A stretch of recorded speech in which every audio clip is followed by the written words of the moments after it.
Bienvenidos a Primum Gradus, tu podcast de historia y humanidades en general. Os habla Ricardo Silvestre, @ricarferestec en Twitter. Os recuerdo que el Twitter específico del programa es @Primum Gradus. Estamos en iVoox, en Spotify, en la radio de la historia.com y en primumgradus.net, la web del programa. En fin, y también voy colgando algunas cosillas en YouTube, los audios también en YouTube, por si a alguien le es difícil entrar en iVoox y tal, pues ahí está ahí también. Bueno, continuamos con la historia de los rusos, o mejor dicho, de los emperadores rusos, de los zares y zarinas. Y vamos por el que toca ahora, que es Alejandro I, el niño bonito de Catalina la Grande. Y he de decir que cuando he acabado el programa me ha remordido la conciencia. Esta presentación la hago después de haberlo acabado porque he dejado muchos temas orillados. Pero si profundizo en todos los temas y en cada uno de los monarcas no acabaríamos nunca la serie. Desde luego, cuando acabe ya con todos, pues haré un especial de los detalles que he ido dejando. Aquí se me ocurren detalles como las relaciones especiales que tuvo con España, o las no relaciones, pero y sus reformas religiosas, pero ya os digo, si profundizo en todo no acabaríamos nunca. Así que creo que con lo que hay aquí os haréis una idea de cuál fue las líneas maestras del reinado de Alejandro I. Tampoco he profundizado en la campaña napoleónica en Rusia. Él fue el que se enfrentó a Napoleón ahí en las estepas. O mejor, se enfrentó con él el general Invierno, sabiamente aprovechado por este monarca. En fin, vamos al audio.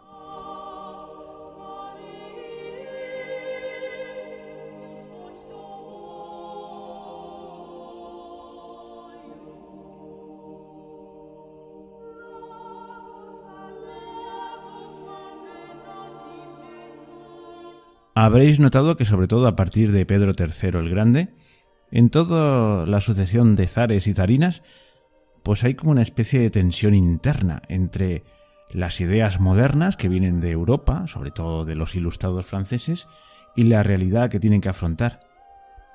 Pues yo creo que esta contradicción llega al paroxismo en la persona de Alejandro I. Bueno, lo tenía planteado en términos muy similares a su padre o a su abuelo o a su abuela.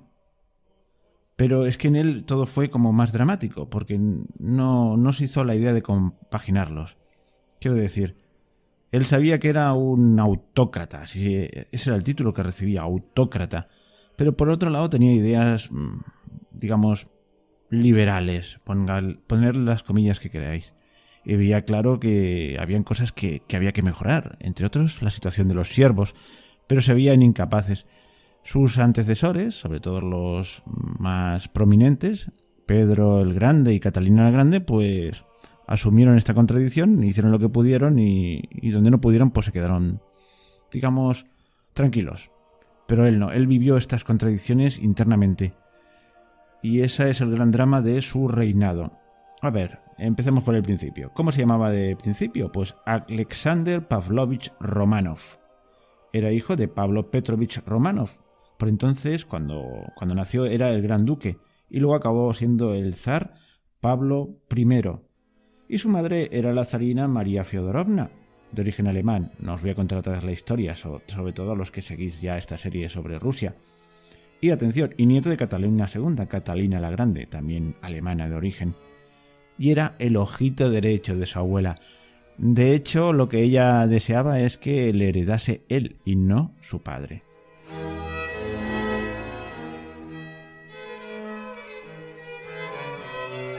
Nuestro personaje nació el 12 de diciembre de 1777 en San Petersburgo. Aparte de llegar a ser emperador de Rusia, autócrata y todas estas cosas, también fue rey de Polonia y gran duque de Finlandia a partir de 1815. En su educación puso mucho empeño Catalina, su abuela, su insigne abuela. Ya os he dicho que tenía puestas muchas esperanzas en su nietecito. Y le puso pues lo que ella consideraba lo mejor de lo mejor como tutores. Y ahí apareció un tal Frédéric César Laharpe, un maestro suizo de convicciones republicanas. Ahí es nada. Catalina era amiga de estas ideas, pero para ella combinarlas con el despotismo pues representaba un esfuerzo mínimo. Digamos que era el ejemplo máximo de pragmatismo, pero no todo el mundo es igual. Y su nieto desde luego no era igual. Bueno, pues La Harpe, yo espero que se pronuncie así, le instruyó en las ideas del progreso de Jean-Jacques Rousseau. Y claro, de ahí pues desarrolló su tendencia por el despotismo ilustrado, eso de todo para el pueblo, pero sin el pueblo, lo habréis oído muchas veces. Pues era la lógica.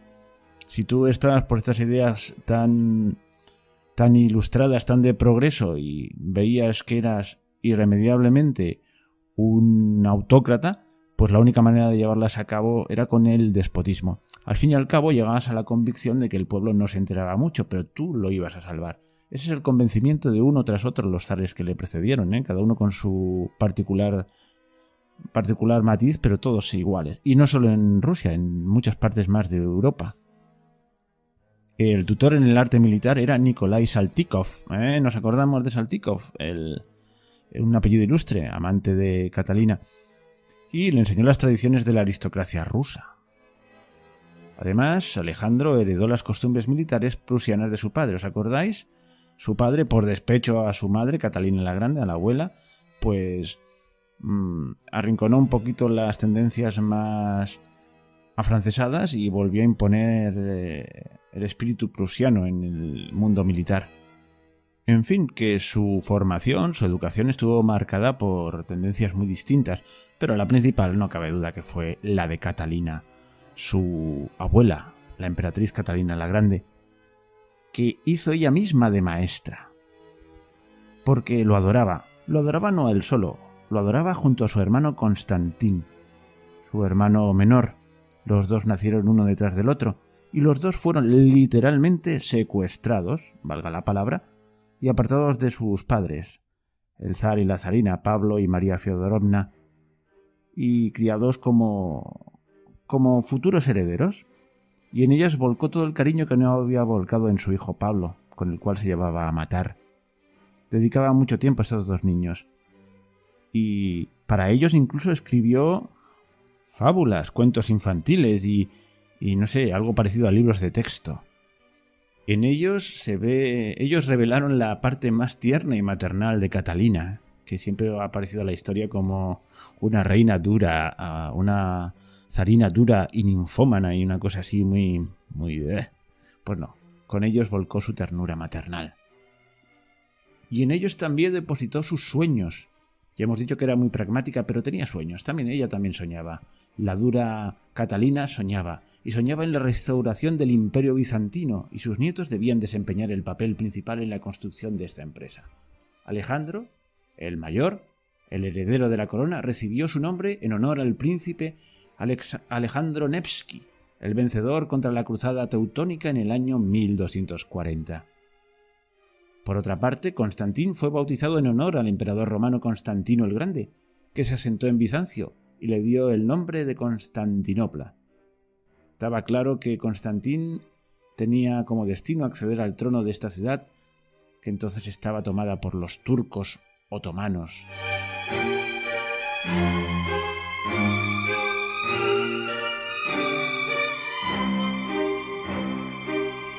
Y este muchacho, el preferido de su abuela, de la emperatriz, pues se casó muy jovencito, con 15 años de edad, en 1793, con una princesita, Luisa María Augusta de Baden, que tenía un año menos que él. Naturalmente, la chica se bautizó, se hizo ortodoxa y se convirtió en Yelizaveta Alexeyevna. El matrimonio, ¿quién está detrás de este matrimonio? Pues su abuela, cómo no. Era, en cierto modo, una repetición de su propia historia, que ya venía de más atrás, además. Pues el heredero con una jovencita, casado con una jovencita de un principado alemán. Eran dos niños, un niño y una niña monos. Alejandro siempre fue un chico apuesto y bien plantado, y su mujer pues también. Y hacían gracia ver una parejita tan joven. Los tortolitos le llamaba Catalina II. Pero claro, con el tiempo las cosas empeoraron, fueron madurando y dijeron, ¿dónde nos hemos metido? En fin, no sé. y uno y otro se fueron infieles mutuamente. Así que aquella pareja pues funcionaba porque tenía que estar juntos y tal, pero como muestra diremos que con su mujer legítima tuvo 2 hijas que murieron pequeñitas, pero por ahí tuvo hasta 11 hijos extramatrimoniales. Más adelante, si es menester, volveremos a su vida matrimonial, que ya veis que fue un poco desastrosa. Pero vamos a ver cómo llegó al poder. Ya sabemos que, aunque era el preferido de Catalina, pues su padre quemó el testamento donde posiblemente le dejaba a él como heredero y nada, accedió al poder como Pablo I. Así que Alejandro esperaba su momento, que teóricamente tenía que llegar cuando muriese su padre, pero si seguís esta serie sobre Rusia, recordaréis que su padre tenía un carácter extravagante y con múltiples vaivenes, que, abro paréntesis, su hijo en cierto modo heredó. Y bueno, y consiguió enemistarse con todo el mundo con el que no tenía que enemistarse, es decir, con la nobleza. Y hubo conspiraciones. Y trataron de meter en el saco de esas conspiraciones al propio Alejandro, que accedió, pero con una condición: nada de asesinatos. Su padre sería relevado por él, pero debía permanecer con vida. Era un chico bien intencionado, y no me cabe duda de ello, simplemente que las circunstancias eran superiores a él. Y quería romper esa trágica tradición de su familia. Podemos remontarnos, por no ir más lejos, que podríamos ir más lejos. Si habéis seguido la serie, pues estar alrededor del zar era un peligro, o ser el futuro zar era un peligro porque te podían asesinar en cualquier momento. Y podemos hablar desde el hijo de Pedro III el Grande, que murió torturado.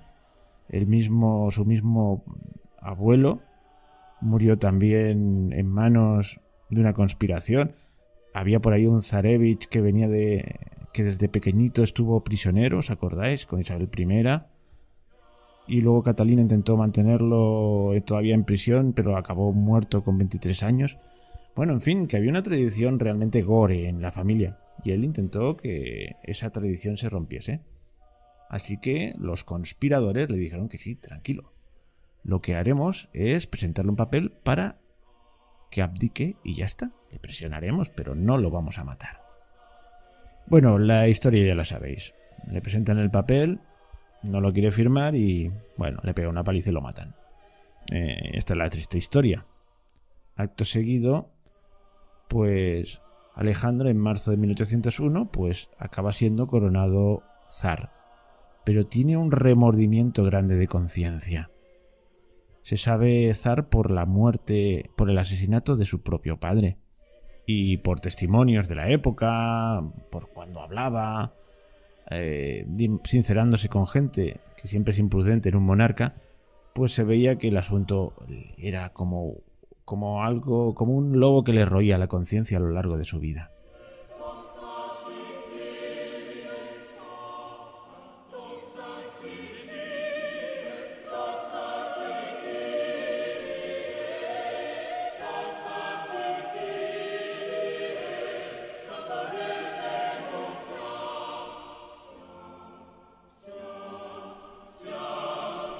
Era alguien idealista y desde el primer momento, en cuanto accedió al poder, pese a los remordimientos de conciencia, pues intentó ardorosamente, con todo el ardor de la juventud, poner en práctica las ideas avanzadas que tenía en el caletre, junto con una mezcla extraña. También tenía muy interiorizadas las ideas más tradicionales rusas, o parte de ellas, con lo cual había una lucha interna importante. Pero había cosas que le hacían hervir la sangre. Por ejemplo, todo el tema de la servidumbre.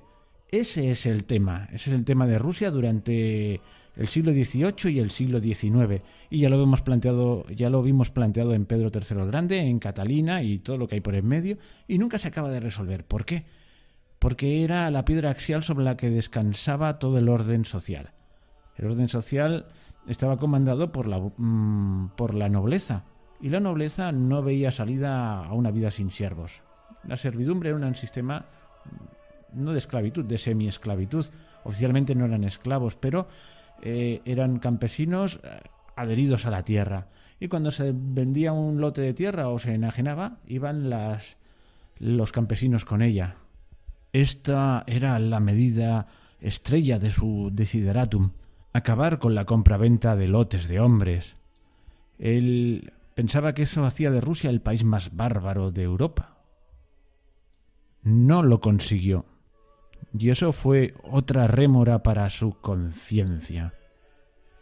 Quizás todos estos problemas de conciencia que no conseguía paliar con sus ideas ilustradas, le fue inclinando cada vez más hacia la Iglesia ortodoxa, se entiende, hacia la religiosidad.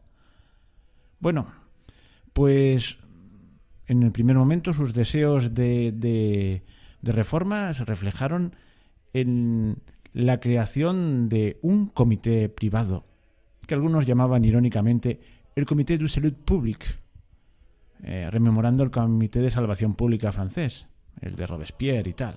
Evidentemente no tenía el mismo papel. Y pese a todo, pues retuvo viejos ministros de su padre que habían servido fielmente y hizo venir a algunos de los exiliados. Era un quiero y no puedo, todo mezclado. Esa tensión interior también se reflejaba en la composición de su gobierno. Bueno, algo salió en positivo de este primer ímpetu reformista, como la abolición de la tortura, la liquidación de la Cancillería secreta, es decir, el servicio de inteligencia de la época. Ya sabes, la policía que actuaba secretamente y por lo tanto con impunidad, la gran represora, la reforma en la enseñanza. Bueno, y todos estos cambios los realizó apoyándose en ese consejo, en ese comité privado que hemos dicho antes, que está principalmente formado por amigos íntimos de juventud que admiraban el sistema político inglés tan garantista a él. Pero bueno, Rusia era otra cosa. El conde Mikhail Speransky era el más destacado de todos estos jóvenes alláteres. Intentaba llevar al país por el camino de la modernización y la occidentalización. En 1803 firmó la ley sobre los labriegos libres y en 1804 la ley sobre los campesinos de la provincia de Livonia, ambas aprobadas para remediar la situación de los campesinos rusos y facilitar su vida. Fueron fundadas universidades como las de Delft en 1802, la de Vilna en 1803, la de Kazán en 1804 y la de Kharkov en 1805. La universidad es una institución típicamente occidental. Nació al abrigo de la Iglesia Católica en la Edad Media. Claro que poco a poco se fue independizando de sus orígenes eclesiásticos, pero en todo caso la universidad era, por decirlo así, una tradición meramente occidental, de Europa occidental. También se abrieron 3 liceos para niños nobles, en Tsaskoye Selo, cerca de San Petersburgo, en 1811, en Odessa, en 1817, y en Neshchin, 1820. Hombre, para los niños nobles sí, pero ya era algo. Empezar a reformar el país por la parte de arriba, por las clases más poderosas, para que tuviesen ideas ilustradas y fuesen cultos y estas cosas. El ideal de los ilustrados, del déspota ilustrado, porque él nunca pensó seriamente en dejar trozos de poder, en delegar. Digamos que yo siempre os digo, es un quiero y no puedo, un tiro la piedra y escondo la mano. Y claro, eso pasa factura. Así que podemos dividir su reinado en 2 fases bien diferenciadas. En la primera, al inicio, ocurrieron todas estas cosas que estáis viendo.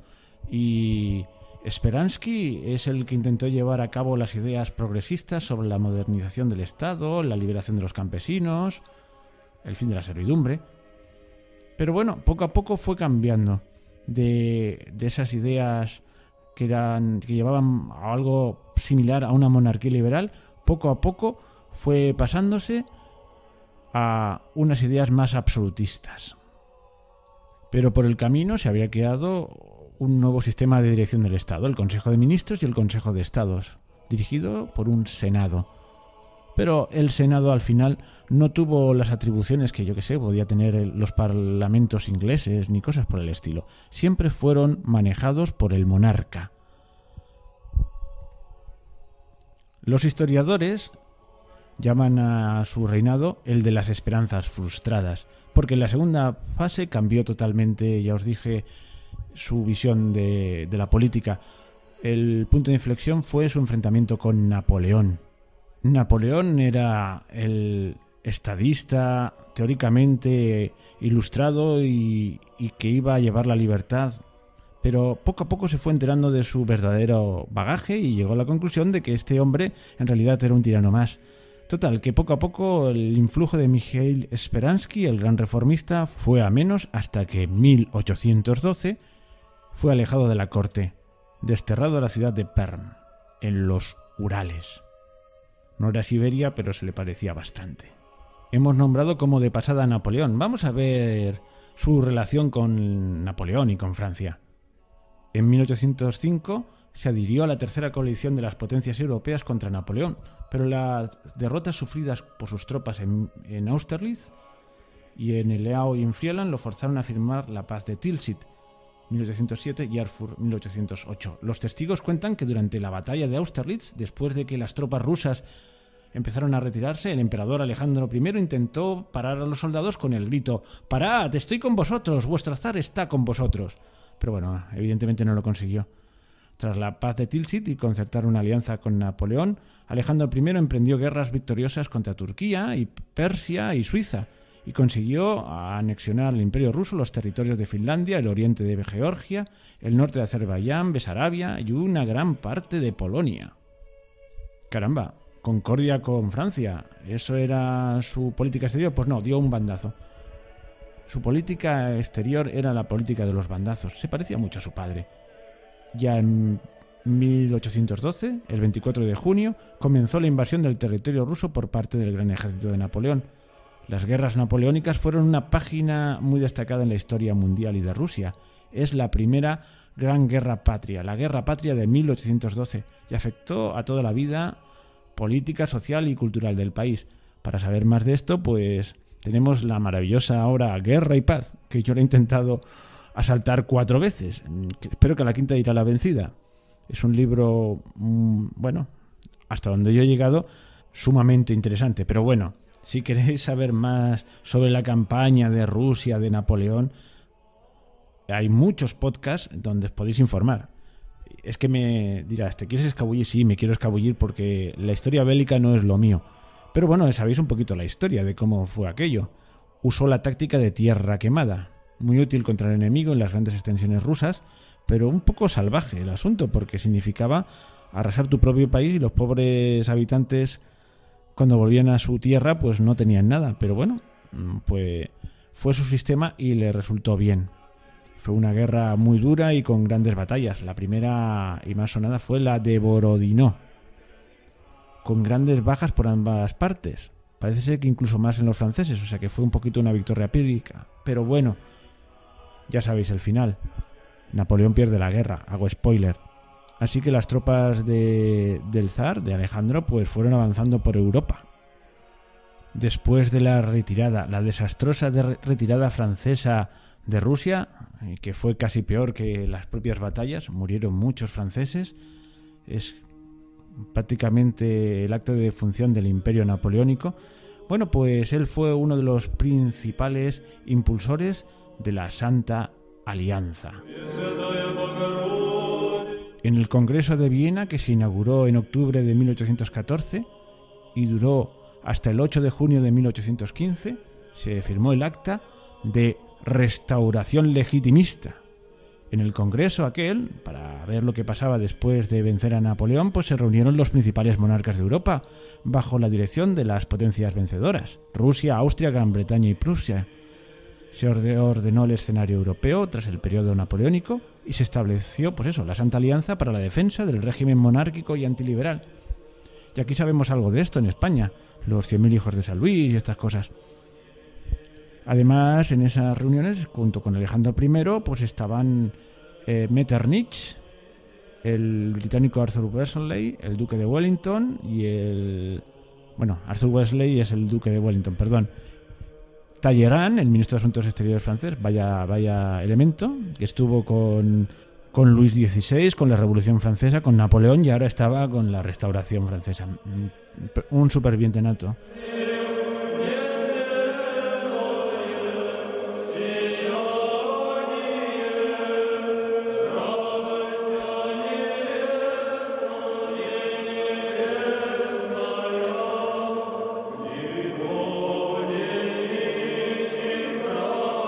Bueno, como veis, fue un déspota ilustrado de libro y con grandes remordimientos de conciencia, tanto que se tiró por la vida mística en la última etapa de su reinado y empezó a decir públicamente que su gran deseo era retirarse del mundanal ruido, cambiar de profesión, que lo que le había tocado en suerte por la providencia, es decir, ser zar autócrata de todas las Rusias, pues que no era lo suyo. Él no había sido precisamente un santito. No voy a extenderme en decir los nombres esta vez, pero tuvo 11 hijos extramatrimoniales. Con su mujer tuvo 2 niñas que murieron pequeñitas, tampoco voy a decir el nombre porque si no esto no acabaría nunca. Y hay que decir que ella también tuvo hijos extramatrimoniales. Vamos, el matrimonio era un desastre. Pese a todo, en un momento dado que ella estaba enferma, decidió pues irse junto a su amada esposa, amada entre... bueno, pues sí, quizás intentando reconciliarse con ella, pues se fueron a orillas del Mar Negro, a la ciudad de Tangarroj. Hago un paréntesis. La zona del Mar Negro en torno a Crimea y tal es una zona de clima templado, de clima mediterráneo. Es la zona de veraneo tradicional de los rusos, en aquel momento solamente de la alta sociedad. Y esto perdura hasta hoy en día. Ya veis que en el reciente conflicto entre Ucrania y Rusia, Crimea estaba por en medio. Crimea es una zona muy vinculada a Rusia, es una península que hay al norte del Mar Negro. Bueno, por esa zona es la zona de recreo de la alta sociedad. Y la cuestión es que fue allí con su esposa, no sé si para rehacer su matrimonio, si es que era rehacible, pero la cuestión es que allí murió. Allí murió de repente. Murió por una enfermedad de forma repentina, pero su muerte está rodeada del misterio.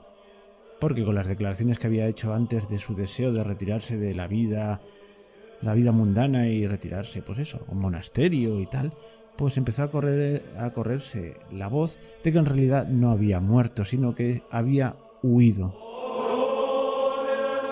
Hay quien afirma que en 1921, cuando la tumba del emperador en la Catedral de Pedro y Pablo de San Petersburgo fue abierta, estaba vacía. Además, también en los años 20 se publicaron en el extranjero las memorias del barón Nikolai Wrangel, que relató que en 1864, año de la muerte del monje Fyodor Kuzmich, en la tumba de Alejandro I, que estaba vacía, enterraron un ataúd que contenía a un anciano de larga barba blanca. Bueno, diréis, ¿pero qué me estás contando? ¿Monje Fyodor Kuzmich? ¿Quién es este? Pues ahí está. Este es el gran misterio. El monje Fyodor Kuzmich fue un santón, una de esas cosas que llaman starets, muy común en la ortodoxia rusa, que además fue canonizado como santo por la Iglesia Ortodoxa en 1984, recientemente. Y existe la leyenda de que este monje solitario, este ermitaño, milagrero y tal, pues era el propio zar Alejandro I de Rusia, que había fingido su muerte en 1825 para convertirse, pues eso, en un ermitaño dedicado a una vida, pues eso, de oración y penitencia. El hecho se confirma directamente porque era un santo particularmente venerado por la familia real rusa. No sé si es que se lo creían o no. De todas maneras, este santón ambulante o ermitaño se afincó en Siberia y bueno, tiene toda una historia tan típica de la Rusia ortodoxa, esta religión tan peculiar, esta religiosidad tan peculiar rusa. La cuestión es que puede ser la enésima leyenda que hay en torno a la familia Romanov, que si Anastasia, que si este no había muerto. Ya veis que la familia Romanov, aparte de ser una familia peligrosa, porque podías morir en cualquier momento, dio pie a muchas leyendas. No le sucedió su hermano Constantín, que tuvo la prudencia de morirse antes, sino otro que no estaba previsto, no lo había previsto Catalina, uno de aquellos que no crió ella personalmente, sino que dejó a sus padres, y fue Nicolás. Ese fue Nicolás I. Bueno, con esto ya hemos acabado con este zar y pasamos al siguiente. Espero que os haya gustado. Si os ha gustado, poned un me gusta. Soy consciente que he dejado muchos detalles por decir, pero quizás se podrán desarrollar en programas aparte. En fin, si os ha gustado, poned un me gusta. Y el próximo capítulo será sobre su hermano pequeño, Nicolás, que llegó al poder como Nicolás I.